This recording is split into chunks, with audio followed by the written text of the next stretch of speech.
Today's podcast is brought to you by warbyparker.com. Get a free 5-day home try-on at www.warbyparkertrial.com/SIBSB. 5 pairs, 5 days, 100% free. Until I met my new best friend, all of my boys say I'm tripping. When they call, I'm not answering. They always get my voicemail 'cause I'm... Aristotle, are we rolling? What? We are rolling. Welcome to another episode of Sorry I've Been So Busy. That's right. This is the podcast where we talk to very busy people about what they're busy with. We fired Alex. No, Alex is still on the payroll, but we are in Los Angeles with a different producer in a different studio. We are on location. Yes. A remote. This is a remote. This is our week of shows in L.A., or I guess our week of shows in L.A. It's like when Conan goes to Cuba. Exactly, yeah. This is Sorry I've Been So Busy. My name is Matt Goldich. I'm here with Andrew Goldstein. At Ange Gold on Twitter, ANGEGOLD. Just because we're in L.A., my Twitter handle stays the same. Yes, mine is still at Matt Goldich, MattGoldich, but it is 3 hours behind. So if you log on... All the tweets will are be 3 hours a little delayed. bit. There will be spoilers from the East Don't look Coast. at Matt for sports scores. Yes, do not. Yes, I'm not the 10-10 wins of Twitter. We're here, so do we sound? I wonder if we sound a little different. Do you think that people at home noticed immediately? Yeah, it's like the Californian sketch. Yes. Yes. I took La Cienega I didn't even mean, like, in terms of voice-wise or in terms of our accents, like we would have Valley Girl accents. I was more like, because I sound different in my headphones is what I was referring to. Oh, yeah. Yes, completely. It's a whole different setup here at Nerd Melt. Yes. Oh, that's right. So We're here shout out to Nerd Melt for having us. at the Nerd Melt Theater. Did I say that? Did I say the name correctly? Okay, yeah. And the Nerd Melt showroom. And I've been here before. I've been in this building many times to do comedy shows here. And then I was here several years ago. This is where You Made It Weird records sometimes. Pete Holmes podcast. And it's very exciting to be here. Aristotle is our producer for these next few episodes. And this is something we've been wanting to do for a while, to come out and record a bunch of episodes out here and just talk to our friends who live out here. Typing the sentence to people, hey, I'm coming to L.A. for a day of podcasts was just the strangest thing I've ever... Yes, we're old enough. I think it's weird also. We're old enough where that's weird. That's so weird. And but it's really fun, and it's exciting to see you because we have both been in L.A.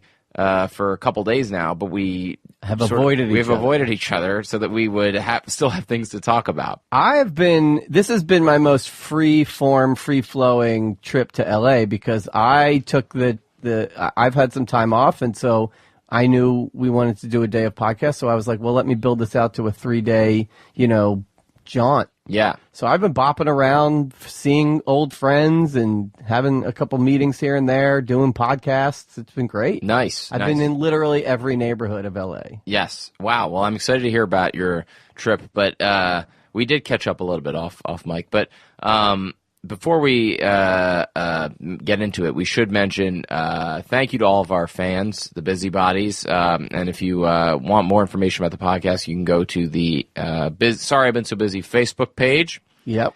At Busy Podcast on Twitter. Right. That's correct. And then also please rate and review the podcast on iTunes. So apparently you can... On a desktop or your laptop, you can type applepodcasts.com and then search it on your desktop, and you can get to our page and you can leave a review that way. Because a lot of people have mentioned to me, I want to leave a review, but it's very difficult. Yes.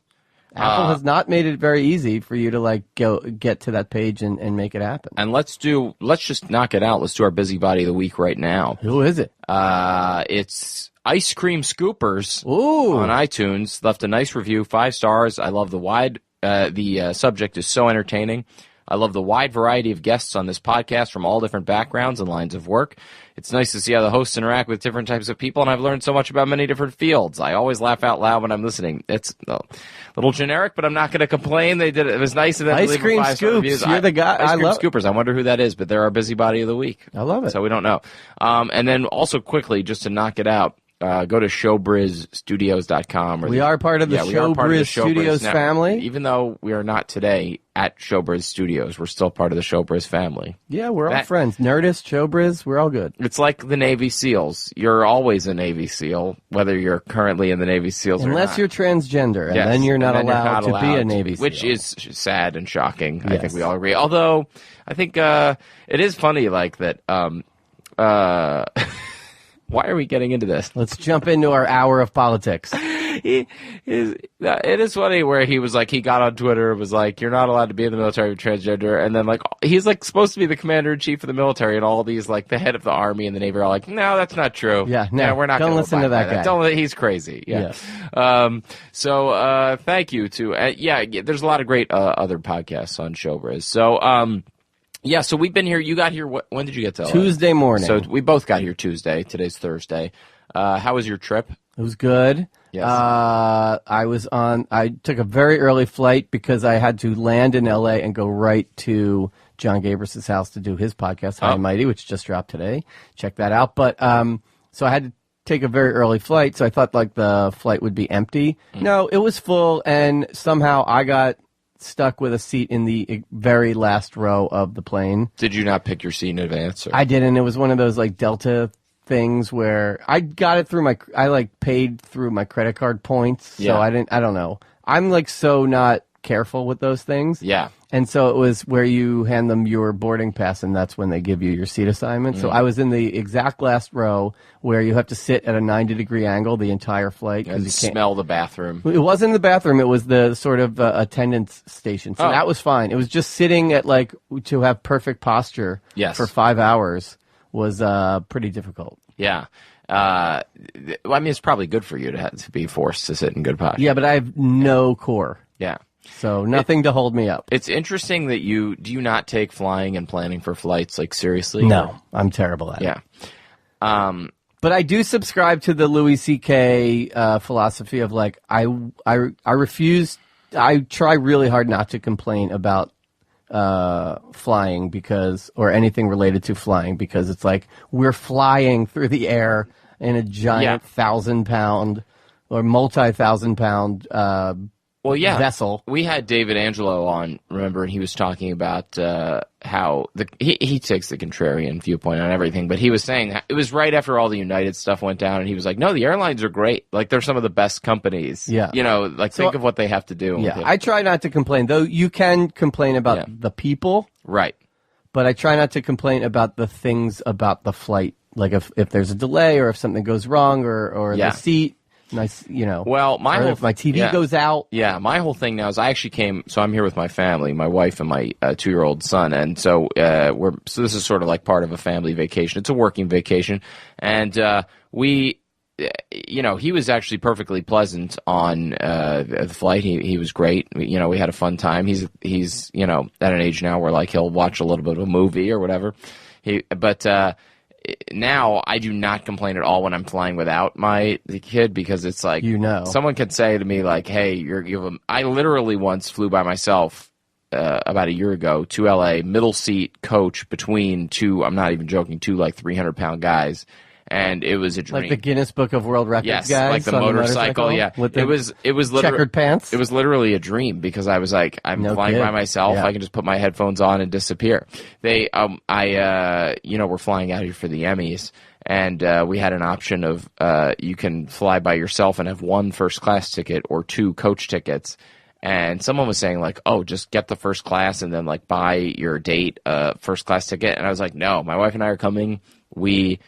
2 coach tickets without the kid. It's a dream. Yeah. And nothing against him. I love him. He was great on the flight, but it's way more relaxing to You should be able to check a kid. Yes. And they go under the plane. Yeah, like a dog, or a turtle. I think kids would love that. Yeah, right? It'd be fun. They get to play with all the other kids. If he's tired of it, just bang on the they can have a babysitter in this. There's the Harrison Ford movie where he's like under the plane the whole time. Yeah. What was that movie?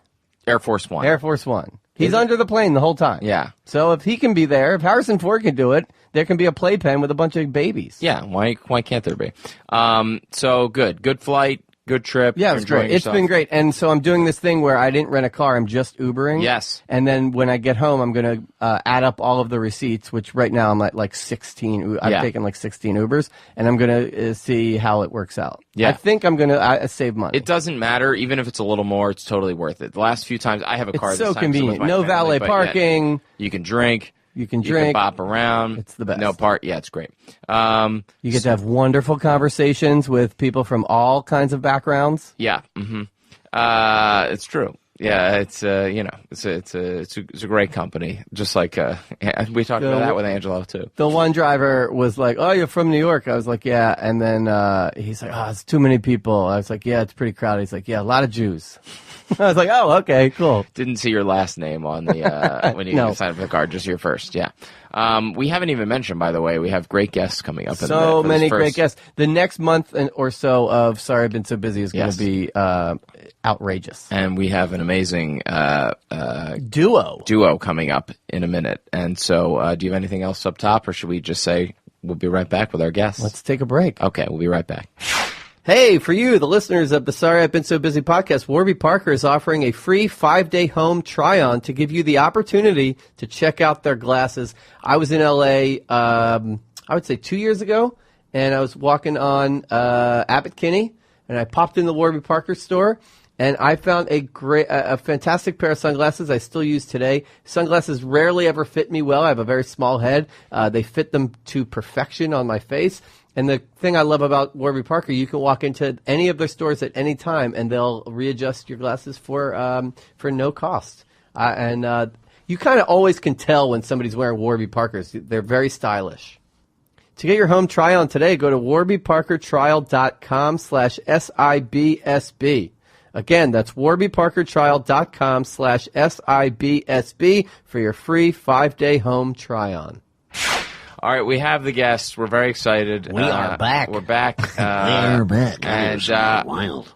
That's right. Yeah, Carson. The dueling Carsons are here. Dueling Carsons. We're here. We should just say it. We're here with the Sklar Brothers. The Sklar. What's up, fellows? You know our only. You know our Sklar Carson's Brothers. bit that like we've always tried to do but could never get off the ground on a stand-up show. Oh, really? Well, no. What is it? Dueling Johnny Carson's, introducing obscure NBA players who are going to come on the show and perform some weird sexual act on someone on the show. Right. Stay with us. Coming up on the show, Nate Tiny Archibald will be farting in my mouth. That's now. Ahmed Abdul Rauf will be donkey punching my second wife. Now it just sounds like he's calling the Big Three League. Trey Rollins will be fisting Duck. I was going to wait till later, but my favorite thing about your podcast, the relaunch of Scarborough Country. Now it's View from the Cheap Seats. Is the the perfectly timed, well placed, obscure sports reference on the Blake Griffin episode with the fake Javier Bardem call when he called him a less athletic Wayman Tisdale. I'm on the plane like snot coming out of my nose. And then he follows it up with the Stacey King reference. Yeah, we worked on that. I mean, it's our buddy Brad Unbelievable. Morris, who just is a phenomenal. Wayman Tisdale, he plays bass. He's like a professional bass player now. Post NBA. I think it's pronounced bass. Yeah, he's a bass fisherman. Do you guys? I mean, like, the very specific sports references. I mean, those are the things. Like, especially when you guys have someone like McKay on, and you find out like how deep his knowledge goes. Like, I'm always just fun for us. I'm always like super into it, but then like I'm always like, how is like this has got to be for 4 people? But then I guess there's more people that know those. I want you to know that when you make like an obscure like Tom Chambers reference or a Dan Marley reference, Sedale Threet. Right. When you say the word Sedale Threet out loud, somewhere a vagina dries up. Now that has nothing to do with Moncrief. And now another one. Yeah. You know, like you blow. They talk about in the time of Trump the dog whistles. The That's LA the vagina drought. closer. The vagina drought. But I mean, truthfully, that was one of the reasons why we took our show, which Scarborough. By the way, we have a lot of female friends who love sports and know it more than us. No, I'm sure. just saying there are a lot of people out there, men and women, Absolutely. who are turned off by that. But we took it from the comedy section, which is where Scarborough Country was originally, and what kind of started us all in the podcast world, because we come from the comedy world. And we said, you know what? Let's be unapologetic about what we're talking about and how deep we go and our nerddom about it, and let's put it in the sports world. And so we took it out of the sports section of iTunes and put it in out of the comedy and put So it in the unique. sports. So it's I always think just in general, that's like the best comedy is like that thing where you think, well, nobody's going to get this. And then it turns out everybody's going to get it because it's one of those things that nobody's said or something. The first McKay episode where I went to Temple University, and then he starts talking about how he went to Temple University and he started doing prank phone calls, and he called the Phillies and got on the phone with Bill Giles and proposed a trade. Yeah. Like, I was screaming. I was Unreal. going crazy. I was like, oh my God. those moments are why we love hanging out with him, and you know, you can't recreate that chemistry that you have with people when you just start going is what we all have. We were backstage last night at the Comedy Store and just hanging out with Neil Brennan and just, you know, trying to make each other laugh. Yeah. And he's just one of the funniest people we know.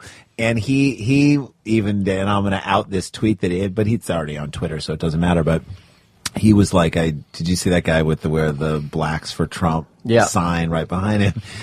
Standing during the Arizona rally, he's like, I wrote this tweet that is just for comedians. Just for comedians. He's like, it's only for comedians. He said that guy who was holding the Blacks for Trump sign looks like every open mic comedian who's ever handed me a business card. and that we laughed like I had to walk away into. It was a walk away laugh. It was like when you see up close magic and you can't believe it. You just start walking away. And No way. Some people just run down the street, like run in a circle. Was that. The idea that, and it was just such a specific thing, but that little backstage moment for just the three of us. And to me, like, I love those moments. That's why I think podcasting is great. And we've often said this about podcasting, is that it is probably the most revolutionary thing in comedy since the comedy album. Because the comedy album, if you were a fan of Richard Pryor and you lived in a remote town that he would probably never come to, you would either have to fly to a bigger city and see him. Yeah. Or just be like, I guess this is what it's like. I'll watch him on TV, but you won't really get it until you buy the album live in the Sunset Strip, and then you can, in Boise, Idaho, get your Richard Pryor fix. Yeah. And podcasting kind of takes those it's like conversations. that to the podcast like that to the exponential degree. Of It just puts like, people in the room to just chill. Yeah, And we always say you have to start a podcast to see your friends. That's so Like, true. the more busy you get, shout out to our podcast title, the more busy you get. It's like impossible. And we've reconnected with so many people just because we reached out and said, hey, do you want to come do the pod? Well, and you guys can't. You're in LA for like a day, and you're like, this is, instead of like, let's go get lunch. You're like, come sit down Let's and go rap get with us. 5 Exactly. Let's get 5 lunches. And the truth of the matter is, this was like I would love 5 lunches. This is a difficult thing for us to schedule, even for us, but we wanted to do it so badly. Well, thank you. We wanted to hang out so badly that we're like, this is a priority for us. and you don't even know You don't how even know the what you're connection. walking So into. let's just. So I know you guys obviously. I've done your podcast a couple times. We've done stand up and things around together. Always been a fan of your stand-up. Andrew has known you for even longer than I have. It's not. This is amazing. I lived with you guys for how long? 2 weeks in the summer of '98 in Chelsea. Yeah. I can, if I close my eyes, I can tell you the layout of that apartment. Eric Friedman, it was a 3-bedroom apartment. You walk in the door, right on the left. Eric's Right on the right. Right on the right was Eric. You go in, tiny room, living room, kitchen. But what was so unique about that apartment, it was like Joey and Chandler's apartment on Friends, because the 2 bedrooms were next to each other, right. on the back wall. That's And right. those were our 2 bedrooms. Anyway, I was an intern at Comedy Central that summer, hooked up through Eric Friedman, your mutual friend, your roommate One at of the our time. favorite people in the the world. Mofi. Mof. And his girlfriend at the time was working at Comedy Central. I got an internship in the development department, oddly enough, working with and for Jesse Klein, who went on to bigger and better things. Sure. And my internship ended 2 weeks before... my housing at NYU ended 2 weeks before the internship was done. And I was like, I need somewhere to stay. Went back to Eric, who was like the only person I knew in New York. He's like, well, I'm leaving. I'm going to LA. You can have my room. I live with the Sklar Brothers. That's right. And I lived with you guys And you were great, barely there, and you took me to Flight 151. Yeah, Flip night. Which is still open for Flip Night. Good. And Flip Night was you flipped a coin, and then you predicted if you and you flipped a gay man. You tried to flip him to make him straight. Flip Wilson. No, you flipped a coin, and if you called the right coin, your beer was free. It was amazing. I want to tell you, that is so tempting. You think that they'd just be giving away beers? The house always wins. Yeah. I think I would pay for 6 beers and get one free one. Tap them out. So you guys took me there, and comedians were walking in, walking by, and I just thought it was the coolest thing. Oh, I love that. Was this a three-bed? It was a three-bedroom? Three-bedroom in Chelsea. What street was it on? That's 19th. That's the only thing I could never figure out. 274 West 19th Street. It was right next to Sam Chinito, which was a Cuban Chinese restaurant. And what was great across from the Joyce Theater. Yeah, which I think is probably still there. I lived on 22nd later on. Okay. So what was great about that time in New York was 98. The alternative comedy movement was just sort of expanding. Surf Reality. Surf Reality was That's down where you there. guys were telling me to go to start trying open mics. I mean, Luna Lounge had really grown and expanded, but I mean, we're talking about the beginning of even though he'd done a lot of stand-up before, the alternative version of Louis, he was writing for Chris Rock and Conan, or then Conan at that point, head writing that show, but coming down to Luna Lounge to try out this absurd, funny UCB had just landed. We in New had York Naomi Steinberg on, Naomi Frisch on the podcast, and she did an oral history of Luna Lounge. She brought the booking sheets, for me, the found. And then and you look at the booking sheets, and it's like a who's who of Netflix specials now. It really is. I mean, you think about guys Galifianakis was doing Zach and Sloven and Allen were back then, and UCB, Marin, and Marin would be in the 4 slot every week. I'm like, how does he have new bits? He really pushed himself to create new comedy on that show, and he kind of was one of the kings of that downtown scene. Janine was really involved in the scene. Barry. I remember Chappelle coming down and doing a set down there, and prank calling someone, which was crazy. Artie Lang did amazing sets down there. It was a really electric time in New York. World Be Free came by. World Be Free did 10 minutes, one vagina dried up.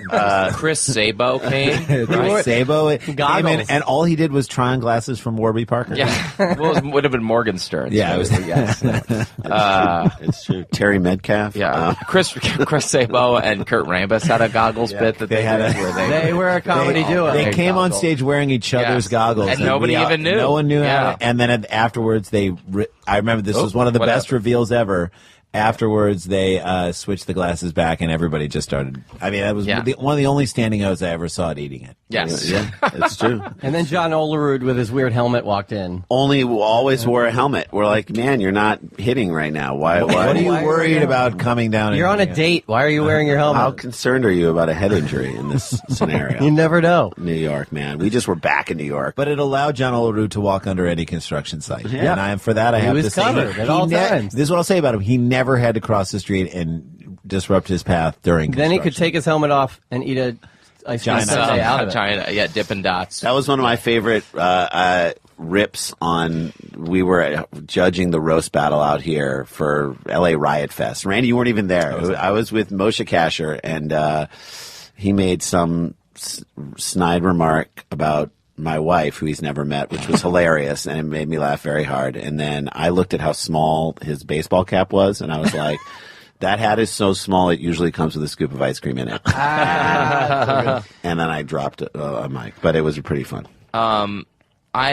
Wait, so you guys have you've always had 2 podcasts, but now what's the Wasn't deal? always. We had the country and the county. Country and the County, and truthfully, if we look back on it, we didn't really understand what we were doing. I mean, it was sort of like we started podcasting in 1986. No, we started podcasting about 2011, 2010, and we had spoken with our buddies Greg Fitzsimmons and with Hardwick, who and had done Jimmy Pardo's podcast, and our buddy Jason Nash had a podcast called Guys with Feelings, and so we had done a few. And Benson talked to him about his podcast, and people we respected and liked said, yeah, it's great. They touted the positive, aspects of doing a podcast and being able to get your voice out there. We had done a lot of radio. We'd done Jim Rome's radio show a bunch. Yeah. From 2006 to 2010. Those who don't know, that's filling in for a national sports talk radio that's just talk for 3 hours. Yeah. And we would prepare for days and really write a lot of thought, material. well, what kind of a podcast would we do? So we decided to do sports and we're like sports, comedy, and indie rock. Those three things are the things we love more than anything. We could talk about all of them as And it felt like counterintuitive, like when someone puts bacon on a donut and you're like, why is that? Why is there That's indie rock weird. on there? And then you try it and you're like, oh, that works. That actually works. So you don't have to only listen to classic rock at a hockey game. Yeah. What if we had Morrissey play while, So anyway, so Yeah. we're like, so our attitude was, why can't There's a light that never comes on when somebody Exactly. scores a goal. There's Or the when the lamp. Blues There's play the in the lamp that playoffs. never goes Yeah. out. Yeah. But yeah, that's a thing where we thought to ourselves, what if we just combine the things we love more than anything in this world, which is comedy, sports, and indie rock. Music. And let's see if we can't create a space that's unique and special. And so we did. And fortunately, Earwolf at the time, which was just Comedy Bang Bang, they approached us and said, would you like to be our second podcast to help sort of create a network? And we said, sure. And you said the only way we'll do it is if the name can be a spin off of Joe Scarborough. Yeah. Scarborough. I mean, I don't even want to give that guy credit. I would give it more to Scarborough Country. Which that's is really right. what Wow. So I didn't even think about that. It Which goes is even the further original. back. That's what Yeah. he kind of went off of. But we liked that I didn't idea. know that. We liked that idea that it was that it wasn't so overtly sports, because we knew for a fact that we'd be speaking to comedy fans and people who may or may not like sports, and maybe we'd be their entry point. By the way, we were like, this is a comedy show for sports fans and a sports show for comedy fans. And we were going to try and get it right up the middle there. And I think we did a great job of doing that. What we realized after Did you hurt your shoulder patting yourself on the back? What I think no, because here comes the negative. What we realized after doing that is that the Venn diagram of people that fit in that center spot is Fans of Comedy Bang Bang and the alt comedy world, not even the general comedy world, and the sports world is like me and Randy and Matt. We always our podcast hits like Camp Ramah alumni. Sure. Because we both were counselors So did we. together. People who worked at Fuse. That's pretty It's much like, the former the Fuse Venn diagram employees of and that. Yeah. Jewish camp alumni. But you set out to do the best that you can, and Sure. then you realize this is where it's at. And I think, so somewhere along the way we said, well, we should probably do something that has nothing to do with sports as well. Because a second podcast, it was so much to prep the one in a week. We're like, let's try something else. And along that time, we met Dan Van Kirk, who was a really great, can't even call him like a young up and coming star, because He's way past his prime. He's He's on the already down there. slope. he's on the not down- in the Big Three league. Yeah, he is in the Big Three The League. comedy Big Three league. Yeah, It would be like he's on calling Richard Jefferson an exciting prospect at this point. That's right. Yeah. It's like what he Dried can up do. his Yeah. And also, have you heard Richard Jefferson's character work? It's amazing. No, but When I hear Richard Jefferson talk, I'm like, is that Orrin Hatch? Who's talking right now? So anyway, we decided to do the podcast, but we kind of stupidly called it Scarborough County. So, and the logo was the same. And so if you knew our podcast as being sports and said, I don't like sports, you're not going to come to the other one, which wasn't sports, because it was just stupid people doing stupid things. Yeah. So we took our audience and basically split it in half. Yeah. People who were like, hey, I was coming along for the sports, but now there's one that's not sports. I'm going to listen to that. So You quickstered it. we did. We can't. Yes. So we said, okay, at a certain point this past year, we were approached by Earwolf to cut down to one podcast. And we were like, okay, I don't know what we're going to do. Do we want to cut down to one? Which one would we choose? It sort of forced us to ask a lot of serious questions that we didn't want to answer.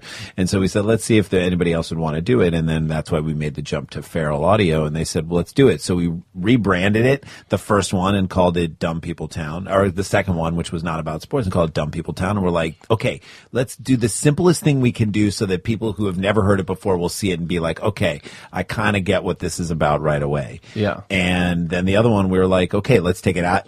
Dumb People Town started doing really well. It started actually tapping into an audience that we just were excluding by having it be called Scarborough County. And we also upgraded, and Feral put a ton of effort and energy into it and to get it out there to people, and then it stuck. Well, if we've learned anything in 2017, it's we love dumb people. Yeah, I mean, that's the whole point. And that's the thing. The world is getting dumber. We know that. We know that our the world president. The world is getting so much dumber that but we've become. You're playing to your base. Yeah, it's like idiocracy has come true. And Yes. something we thought would be 25, 40 years from now. It's now. everything's accelerating. Climate change, idiocracy, it's all coming faster than we happening. thought it was. And as comedians, truthfully, you sit around and you're like, How do I combat this? Well, we've got to make fun of this in a way that, You should have Kyrie on to talk flat Earth. Oh, my God. That's what I started calling The people. newest Boston Celtic. That's what I started calling people who don't believe in things, even though there's enough science to prove it, flat earthers. Even though there are enough facts to prove you wrong, you're a flat earther, and this is what I call you. But anyway, it's been great to set those two things apart. And then you still have the sports pack. So the sports one we changed because we're like, look, let's take it out of comedy because Dumb People Town is kind of doing what we need to in the comedy thing, and we've always wanted to take a deeper dive into sports. Yeah. And instead of maybe at the top of the show picking two stories, one being like about Jose Canseco blowing his fingers off and then live tweeting the reattachment of them, or Dennis Rodman goes down to North Korea, which both great, funny, and there's a lot in there and we can break them down in a good way. We said, what would it be like if we gave our take on the biggest story of the week, on Kaepernick? It's another genius thing because hot takes are running TV now. Like everything is hot take, everything is debate. So for you guys to comedically develop a hot take at the or top for of us every to say what people are afraid to say on TV, which is, weeks ago, before even other players started joining Kaepernick we said all the black players in the league need to start and join him. Don't know if you can get all the white players, and looking at guys like Richie Incognito, you probably won't get all these white neo-Nazi dudes to join you. Well, he does it, fight. but he's incognito. He does it. Know who he is. Yeah, you don't know that it's him. But you know what I'm saying? We said that, we said if for all the teams that are, and if you don't believe in Colin Kaepernick, fuck you. And that was actually before the whole Charlottesville thing happened, and you're like, oh, he's silently protesting, not driving a car into a crowd of yesterday, people. there were protesters outside the NFL offices in New York. So I'm just going to the throw it out movement's there. happening. Yeah. The national anthem fucking sucks, and nobody should stand for it. There's It's only a one- terrible song. It has no melody. There's only one great national anthem, and that was done by Whitney Houston in the '92 Sure. Super Bowl. Yes. Go Nikolai look at it. Volkov, Russian national anthem. Amazing. Before every Gibberish, match. by the way. Who told us that? Someone said it was gibberish. Someone on the inside of wrestling said his No, it was our friend Lenny Mankiewicz. We brought our friend Lenny that's Mankiewicz. right. When we were kids, we used to go to wrestling. We saw Big John Studd fight Ivan Putski. We saw. It was bound to come up. Yeah, this is how much. This is the was part 30 of the podcast where I look at my phone for a while. I wrote for WWE. in Okay, but let me 2006. just say this. This is how I know I grew up on wrestling. Matt. Golditch just did some online banking. All right. Yeah. Whenever my 3-year-old I'm daughter, Venmoing. my 3-year-old daughter, who's still poops He just in a diaper. Venmoed us $20 to stop to this stop talking conversation. about wrestling. Whenever I'm holding my daughter and laying her down to change a diaper, as I'm putting her down, I always do, just for me, like a fake backbreaker on my knee. Yeah. I put her down. That's how I know I grew up on wrestling. But yes. So we brought Lenny Mankiewicz to the WWF. To the arena, which was the Checkerdome where the Blues played when we were growing up, and where we saw every concert, saw Steamers, St. Louis Steamers, indoor soccer. Thank God Cleveland weren't the Steamers, but Sure. St. Louis Loverboy and Joan The Jett. Cleveland Wow. Steamers. It's great. It was our first concert ever. So- By the way, Genesis. they could easily be back on tour together right now. Oh, totally. We'd be That's seeing what the summer yeah. is for We in saw Atlantic Genesis. City. We saw Rush twice. I mean, that's Power Joan- Windows. Joan Jett has become Grayson way Approach. more of a man than Mike Reno will ever be. But he has bigger boobs now.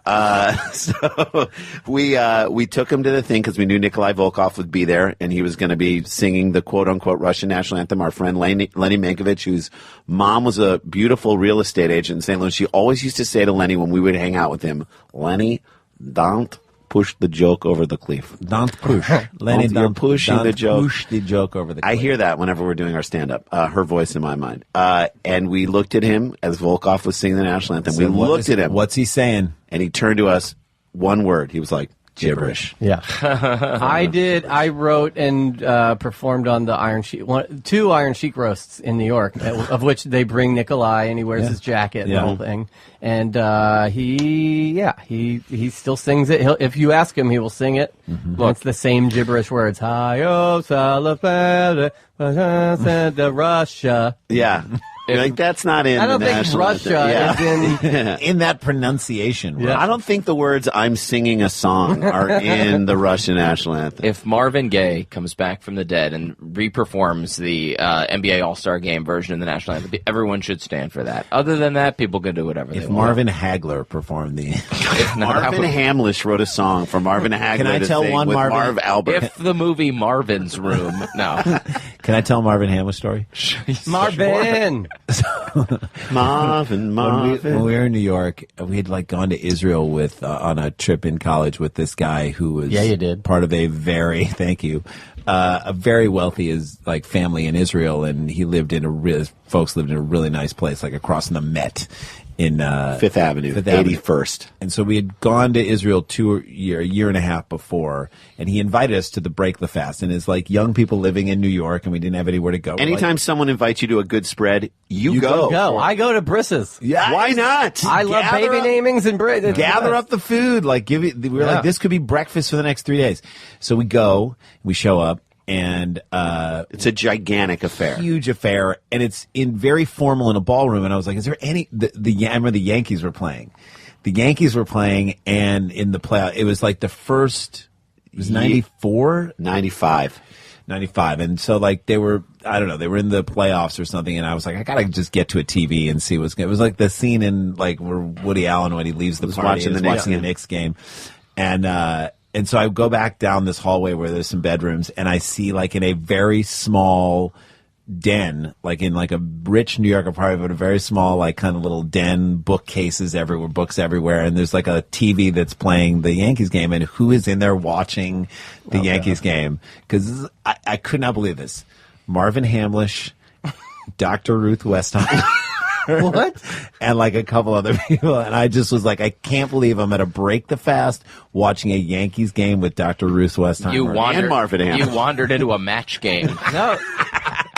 You walked into a Mad Lib. To an orgy. Marvin Hamlish. Coming up on the show. Hamlish. Oh, my God. That's so funny. Marvin Barnes takes a dump on Marvin Hamlish's chest. Wait, so we got to talk about your day, but before that, I have to guess. Darvin Hamlish. There we go.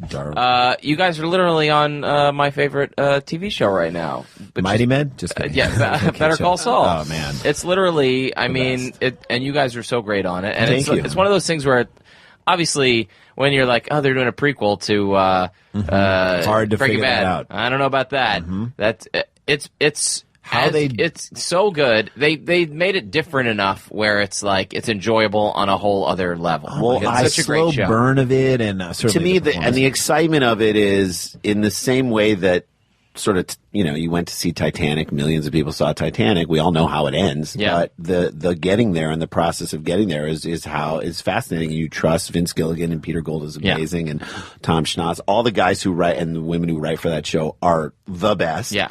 And they are crafting this slow burn story of like the descent into the character that we all know and loved. And when we got the audition, Randy and I were each going to audition, I guess, individually, and it wasn't for twins. It was for just two guys who had a rapport and were owned this music store. And he said, and these aren't spoiler alerts, by the way, you can, if you haven't caught to this point in the show, it's season 3. But Randy and I were like, what if we just went in together and really tried to bring the scene to life in a way that one person coming in and auditioning for one of the roles, reading with the person behind the camera, would not be able to create. That was like what we tiny moments between each other. I mean, that's what you want to see in an audition. We've been on the other side where we've been auditioning other people. If they can bring it to life, even if it's not what we were expecting, then that does it. And so we had a good audition. Fortunately we got the roles, and we were so excited. I mean, it's my favorite show too. I got immediately nervous and regretful that we got it, because I'm like, please don't let me and Randy ruin our favorite show. No. Even in the worst case scenario, we ruin it. We're not as good as the acting on the show because it's so fantastic across the board. Best case scenario, we just are in the universe. Medium scenario, which I was most concerned about, is that we take me out of the show, because I'm just watching the show as just a pure fan. And then you're looking at and then I'm seeing my dumb face on there. And so Randy and I worked really hard when we got the sides. We worked really hard with the director. We've known Bob Odenkirk for 20 years. And so we were very lucky that he was there. Josh Fadem is another comedy guy. Joe DeRosa's in it. There's a lot of comedians in it. But Josh is in a lot of the scenes. And he was in our scenes, And so that helped, and it felt comfortable. And they just were so... What's cool when you're on a show like that is that they take their time, number one, shooting something. So they'll spend all day doing one scene. And they have crazy... and like they'll put the camera somewhere in a place where you just have no idea where the camera is, and they're like, just do the scene. Yeah. So then it's really just about you and Bob or you and whoever you're with. We'll get it. You guys just do it. You just do it. Yeah. So like it took all the pressure off of make sure you're standing at this place, and it was. You're in his single. You gotta be at a weird angle that doesn't feel natural the way you would have a conversation. Their goal is to make it feel as real and natural as possible. Odenkirk's an unbelievable actor. Yeah. We had so much fun working on it with him, and it has the perfect blend of like comedy and realism. Mm-hmm. Like it's a very funny show, but it's not a comedy. But it's also has a lot of heart to it. So much heart to it, and we were hoping like, look, all I know is. There's a chance. There's always a chance you can come back with the way they use people and the way they bring people back. There's always that chance. I wanted to get to the point where you guys are like Mike Ermitrau, where we there's like just a whole episode of you guys following a guy. Like, it's just that's where I want. That'd be amazing. Well, what you were saying about I hope it doesn't take me out of watching. Did it ruin it like for you? When Ed Sheeran was on Game of Thrones, and then like Twitter, came after him, and Ed Sheeran, and then Jacob Noah DeGrom. Syndergaard. Noah Syndergaard. Jacob DeGrom to me looks like he's in a Blues Travelers cover band. He looks like he looks the he throws amalgamation of everyone harmonicas in after home runs. It didn't ruin it for me because people. To me, within the realism of it would be perfectly reasonable that these two guys who are twin brothers own a music store in Albuquerque. Yeah, exactly. Now there's a weirdness to it. Have you thought about opening a music store in Albuquerque? Yes. Several times. Should. Quitting the business and doing that? Sure. Way easier than Have you thought about what happens to you during the time of Breaking Bad? Like what happens to your characters? I mean, I would love to find out. That's the other thing is like, have we mentally edit you back into the Breaking series Bad? of Breaking Bad? It's so funny that you say that because we have a joke in our stand-up about how we do this whole thing about doing a ride along at a NASCAR track in Charlotte, North Carolina. Not Charlottesville, Charlotte, North Carolina.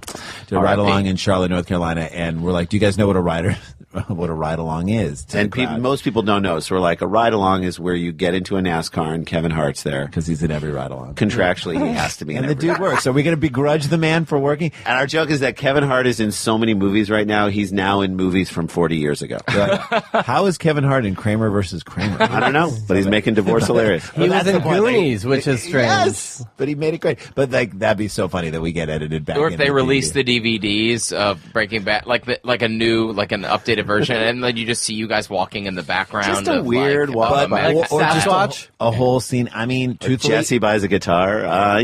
Just deleted scene. Well, I did go to buy those speakers. So there you go. Those giant speakers. Maybe that's next door. We sent them there. Yeah. Congrats. It's been awesome. Yeah. Let's get into your day. The format of the podcast. What is a typical day like in the life of the? You have two separate but conjoined lives. I mean, our lives they crisscross several times in a day. But there's a lot that we have. I feel like we're not great at managing everything that's going on in our lives. We just don't do that well. I lived with them. I know. Yeah, but we didn't have kids when we were with you. Yeah. No, I mean, and someone like a young comedian asked us, like, what's it like to have kids and also be trying to make it in comedy? And I was like, imagine your comedic aspirations are like Harrison Ford in The Fugitive, all right? And then you start birthing out these little Tommy Lee Joneses coming to hunt down and destroy your dream. You're at the no, edge but they are. It is those two things are diametrically opposed to one another. The nanny is Lentz. Yeah, she stole the samples. I think Goldich would punch it up. It's a very. They're like our day starts so terribly early. Like anybody in comedy, like, why are you doing? Why is it? Why are you still in comedy? I just got home. Why are you?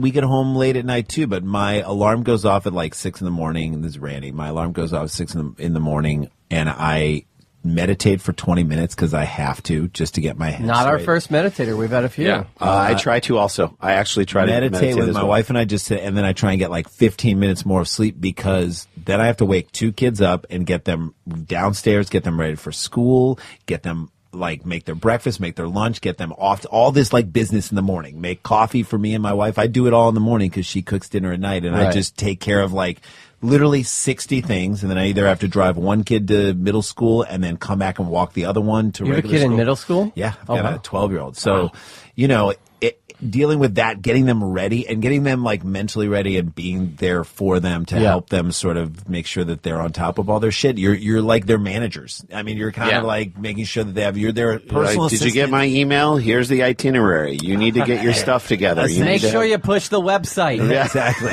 Plug it, girls. Plug it.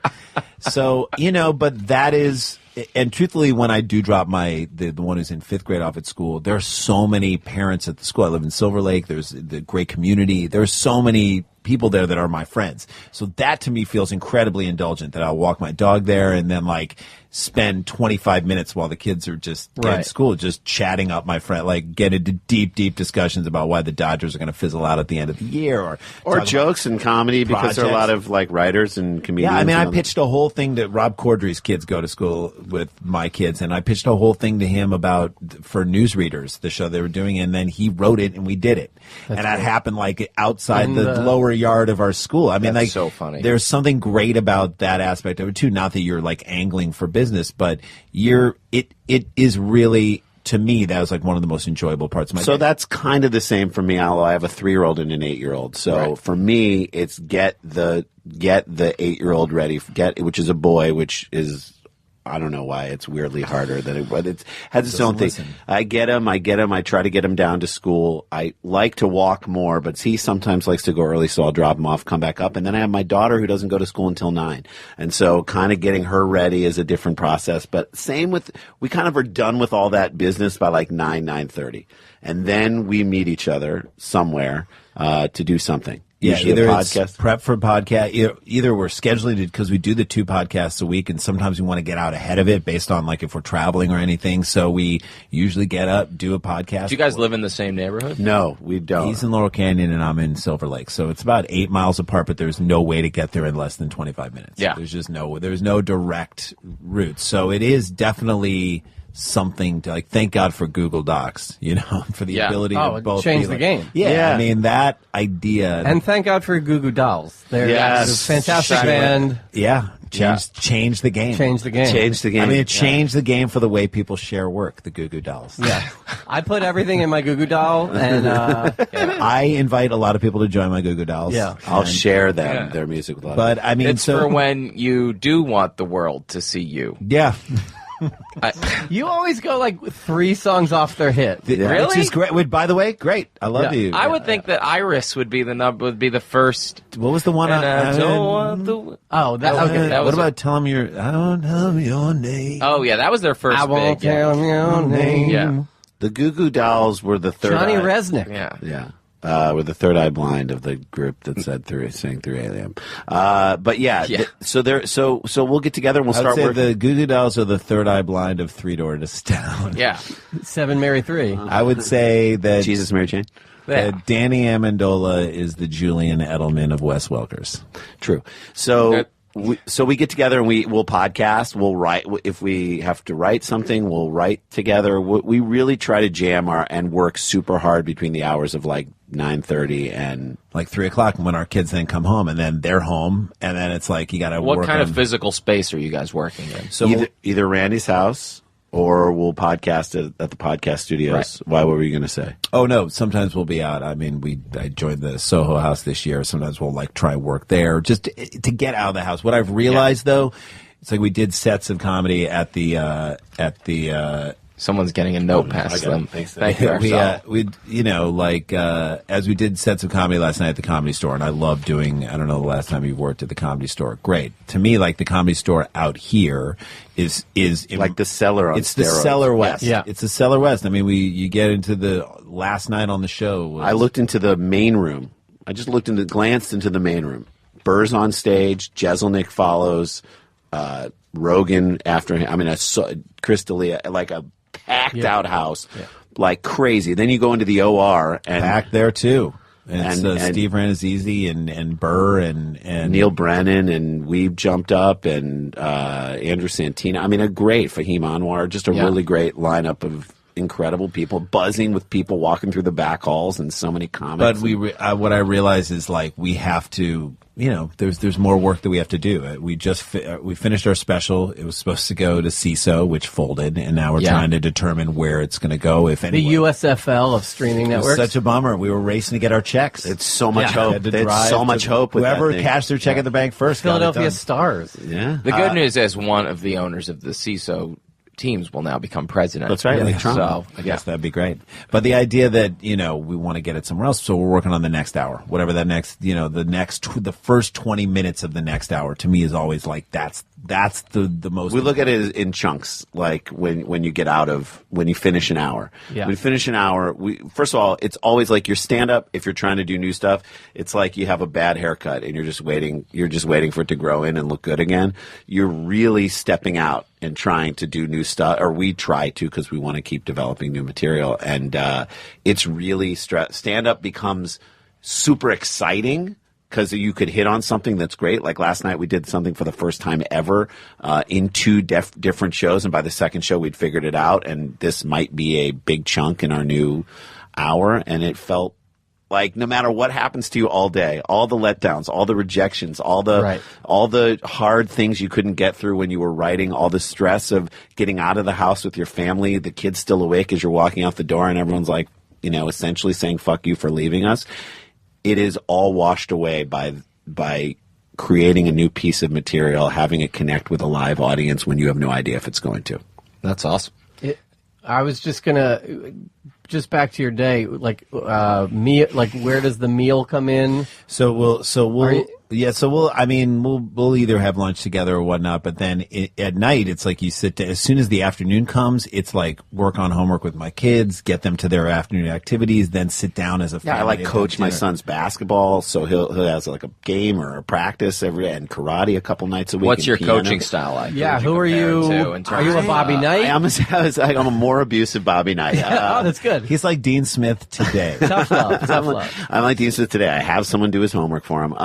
You're Greg Popovich. You do not give the interview. Greg Popovich to me, and we've always said this, looks like the guy at a wedding whose drunk wife won't leave. And he's just sitting at the table. Tie is off, and he's so like, mad. "Honey, let's go. Yeah, take all the centerpieces. I don't give a shit. Let's go." I know you love Paradise City, but it's a cover band. Let's go. So, we have a lot of it. We turn into a regular dad, and it is kind of cool, I think, for us because our kids are into different things, and we have our own individual personas with our families and our kids' activities in their lives. We're just dads. We're two individual dads. We're the dad of the children that we are, and it's kind of neat. I like having that separate life, and then we're home and we're having dinner like 5 or 6, and then I have dinner at like close to 8 because my youngest daughter does like competitive gymnastics and she's in it till 7:30. So I got to pick her up at 7:30, and then we have dinner that late, and then I got to get them to sleep. Which is still hard. Still, they want to be up, and they want to, and mine are a little older, so they can kind of handle it a little more, but I get them to sleep, and then it's like, if we're not done with the work that we have to do, or we've got something else the next day, or we're guest hosting, prepping an audition, or guest hosting a radio put show. them down and then go down and work. Coming up with inbounds plays for the next week. I mean, you're looking at on the dry erase board. Looking at game tape. Game tapes, yeah. Got to go through. You got to go down the film room. Scouting your opponents. Yeah, I'm watching Film Room on John Gruden, watching film. But yeah, no, we're really working hard after everyone goes to sleep to try and get more. And then, or if you're out, if we pick one night and try and stack like 4 sets, 3, 4, 5 sets of comedy in that night to take the ideas that we're coming up with and try and run them through the mill. And usually but then you wake up at 6 the next morning and then you're coming home at 12:30 and you're jacked up and you're juiced. Right. Like we do, like we'll celebrity judge the roast battle, which is one of our favorite things in the world to do. The story on your pod. Who was the guest who told the story about the pit? Ari Shaffir. Ari Shaffir on your naked roast. The naked roast with the shit and the piss. He threw a thing of piss into someone's face. Yeah. Zach Amico. Unbelievable. Unreal. Zach Amico, a great I was roaster. walking around the city listening to that, just like stopping in my tracks. But a crazy story. And we'd heard it from someone else who was there to hear it from him. And I will say, we heard it from someone else, and I vilified Ari, and then I listened to his version of it, and I'm like, I think he was just... I heard it from a friend who heard it from a friend who... Heard it from another. He'd been messing around that night. Had to do with piss. Saw REO Speedway Speedwagon in St. Louis. Sorry. You guys Speedwagon used to do the REO Speedwagon bit. Yeah, we did a got bit. me into REO Speedwagon because I heard you guys do the bit. This is in '98. I was like, who's this REO band? Speedwagon? Who's this band that they're His referencing? AOL is and then my Messenger. AOL was REO Schmagwagon. So our bit was Straight Man Cabaret. We were like, why is it Tennis that rackets. Gay men do cabaret, which is essentially lip sync, and it's considered a high art form, and they can perform all over the city and have names. But when straight men do it, it's pretty gay. So and it's considered just air guitar. So why can't we create straight? Why can't we men? You did the whole role with the changes, which it just popped Guitar, in my head. keyboard, my drum. last day as an NBC page, we all go out to the bar to celebrate. And you sang that I song. got super drunk. You were there? Got up on a table, made a speech, and I ended the speech with, and like REO Speedwagon always says, you got to roll with the changes. And everybody was like, what? Who is that? Why did Who he is just- REO Speedwagon? It's a deep cut. And Kevin Cronin was the lead singer of ours. Was one of the pages, and even he said what? Yes, Yeah. even he was like, I would have gone with Time for Me to Fly. Yeah, That's a I better. just- I was at that moment. You're leaving the that program. seems like a better. Or riding the storm out because you're going to have to do a lot Great of that. song. I know. Underrated song. By the way, the other thing, too, as Air horn at the people beginning. who went to Camp Vermont, every talent show, every boys' bunk that was in the talent show did some song with, and the guitar solo was on a tennis racket. Yeah, of course. Did you? I'm getting the notes of your Philly accent. Is that? Oh, so I was going to bring that up at the end. Yeah.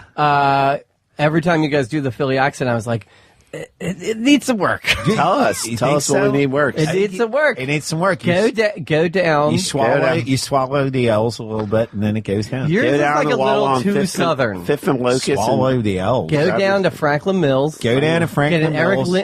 Always remember Get a Eric Windross. Lindros. Get a Windross. Get a Windross jersey. Eric and go down. Lindros. Grab a Coke Zero. Grab a Coke Zero. Go down. Get a water ice. Go down. Go down. Get a Go water down, ice. Pat's. Go down Go down Pat's. to Whiz Wit. Go down to Shore. Go down to Gino's. Whiz Wit. Go How down to yous Shore. doing? How yous making out? We're Is good. ever- How are you doing? How yous making out? Pete good. Rose Just- belongs in. We were out in Mount Laurel. We were out in Cherry Hill. Take the Bolt bus. Let's get. I like the Sklar Brothers Philly accent better than the regular Philly accent. Like You know who has the best I think one? they should. I'll tell you right now. You know Christine Nanglish on Twitter. She writes on the President's Show. Oh, nice. And she wrote on Amy Schumer. She Has does a great- a character called Philly Girl, and it's the most amazing. She's a Philly girl on Philly Guys, yeah. Let's get to the blow off Sure. because I know we got to get get you out of here. Does either one of you guys? I mean, Yeah, like I this. Oh, what happened? Okay. Do you guys blow off each other? I mean, like that Whoa. sounds Can't blow horrible. off each other. I That's- can't. Jesus. Hello. No, I mean, guys I blow off blow off the entire South Philly. we literally did 50 episodes of Philly. this before Philly. someone pointed out that the segment "The Blow Off" sounds Allen like Iverson. like a dick sucking competition. Aaron But, McKee. yeah, Andrew Toney. Eric Snow. Eric Snow, So Charles Barkley. You get like marbly mouth. Yeah, you swallow your L's. Swallow. Daryl Swallow all. Daryl Hall. John Oates. John Oates. we're going to see. Oates is so underrated. Oates is like the backbone of that. We It's fun, is it not, to do that? got to get out of here because we're going to see G Love after this. G-Love special sauce. I'm a bigger fan of special sauce. You get so southerny with it. I love it. Southern is in South Philly. South Philly. Do you guys South Philly. Do you guys have a go-to to get out of Passion. things? Do you Yeah. have a, How do you blow? Like if somebody asks you to do something, you're just too busy. Blame it on the Kids, man. Blaming That's all on why the you kids. have kids. That's the only good reason to have I'll look kids. at my kids and as they're sleeping in their beds when they're at their absolute best, and I'll be like, "Thank you for getting me out of that thing." I just give them a gentle kiss on the forehead. Yeah, I couldn't get a sitter. Couldn't get a sitter's Can't- great. Couldn't That's get a good line. You know, truthfully, and this is the truth. I mean, if we could do sets of comedy and we'll get to a point where our kids are old enough and they won't want to be with us, and that's what we'll do. We'll just get back out. And Yeah, it's not like you want to be with your wives. No, those. What? No, but like, if we could, we should be out doing comedy every night. I mean, you know that as comedians, like that's what you should be doing. But we can't do that now because we would lose our families because they just wouldn't have the patience to. You have to be present. Yeah, I mean, sure. we've talked to comedians. Oh, by the way, you could have it if you had a truly, as if you're a woman doing comedy and you have a husband that's like super supportive, like Marilyn Rice-Grub. She's out a lot. Her husband, I guess, is like super supportive of her going out and doing it Yeah. a bunch. Every time I see her out, I'm like, that was really nice of your husband to obviously step up like that. But like if it's difficult, for Yeah, that, but. I'd love to do it. So we get asked to do a lot of shows, and truthfully, I want to do all of them. I want to do every show that comes our way. And I'm not a plan. I don't get plans. You're and try much to like get out Steve of them. Harvey that way. Yeah, you are. He is. I mean, no one's allowed to look at me. Now, you a woman. You a whore. You a woman. And just making a face on a. So yeah, no. I mean, I feel like You a woman. I feel like as opposed to blowing people off, and maybe this is a problem with the way we view the world. Maybe if we blew more people off, we'd be more successful. But I think I have fear of missing out. I have FOMO. I want to be involved in everything. I like when someone's like, "You want to come to this show?" I'm like, "Please, let me find a way to get there." Hideo FOMO. Hideo FOMO. If you want to come to my birthday party, it's my anniversary. Maybe we can have dinner and I can come to that later. I mean, I feel that inside of me. We always overbook the thing. And so, like, there's a moment where we have to blow it off after having said yes. I was going to just bring that up. If you commit to a comedy show on Tuesday and you get to Monday night and you're like, I can't do that show. Right. What do you do? And the reason we can't do it is more, to me, significant. The reason would be like, we just did a weekend's worth of shows in Bloomington, Indiana, and we come back and, you hear of all the shit that was going on with your family while you were gone and what you missed, and you get a ton of grief from your wife, and then you come up and you're like, we have a show that we're doing for no money that's at Tonight. a bar in a laundromat inside of a coffee shop.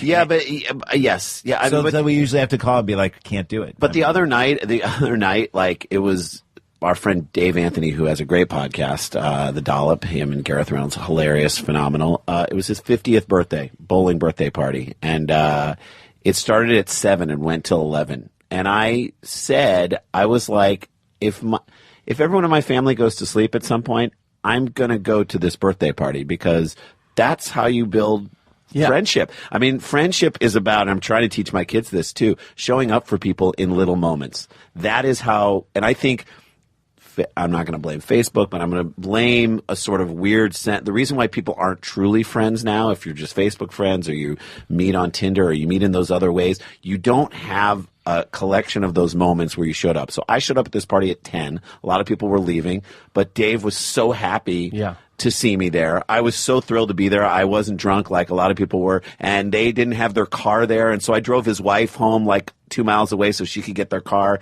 and come back and take all the presents home. I was like, and he's probably talking about that for a week to come of like, and it just Jason drove me. Yeah, or you were like that. You're like the guy in the All-Star English, or like the English Premier League soccer team who like comes in like the 60th minute. We're going to sub him in the 65th minute. You're like, why is that guy on the when they subbed in Dempsey and remember that a few weeks ago, and he comes in the 60th minute, he gets an assist and then he gets a goal. Like, that was my thing. I was there. I hung for a solid hour and 20 minutes. I was around. There was less people there, so I actually could connect with everybody, and I felt really good. Now, it was harder for me to wake up the next morning because I didn't get home till like 12 o'clock, and I had to wake up at 6. That's what coffee's for. It is, and it also, for me, is I'm like, that's a sacrifice I would make for friends. So I ended up going. So I feel like we blow off less people than most. But there's definitely that moment where we've committed to doing something, and then and then we're like, oh shit, we just did 3 things in a row. It's usually on shows, and you blow it off, and you're just like, I'm sorry, I can't. And we try to be honest about like,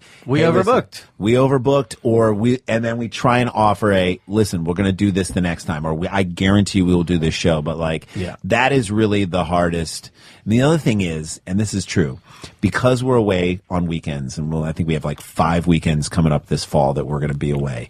The weekends then that you're there and around, number one, we can't go out and like go do stand-up on the weekends that we're here. Number 2, those weekends are precious. Those are precious times. So if people that I am kind of friends with but don't want to spend a whole night with want to have plans with me and my wife, I'm like, we cannot do can't do this because I can't. To me, it feels like wasting a night. So I try and blow that off by saying I have comedy. Yeah. So you use comedy as the excuse. Yeah, comedy is also. Do the wives talk about like you guys? Your schedule. They don't really know because they deal with it in different ways. Yes, got it. That's true. I think we got to get you guys out of here. And this has been so great. Thank you so much for doing this. The 2 podcasts. Just go down them steps. Get down the steps down here and go down to Ocean City and go down to Margate. It's called View from the Cheap Seats. That's our sports one. Yeah. If you dig sports at all or want to have, you've heard all the stories throughout the week but haven't heard like a real funny, like intense take of it, That's try good. that. Dumb People Town is the bigger, the one that kind of from the comedy perspective we had Kumail on, we had Tig on, and it's great. I recommend all of their podcasts highly. My old roommates, thank you guys so much. Great to see you again. Twitter, Sklar Brothers. Instagram At Sklar Brothers and at Sklar Brothers on Twitter and Instagram. And everybody, stay busy. Stay busy, everybody. Good luck at Fuse. Because I'm busy. Whenever I get with her, say I'm busy. And I'm going to hit you later because I'm busy. Busy with her.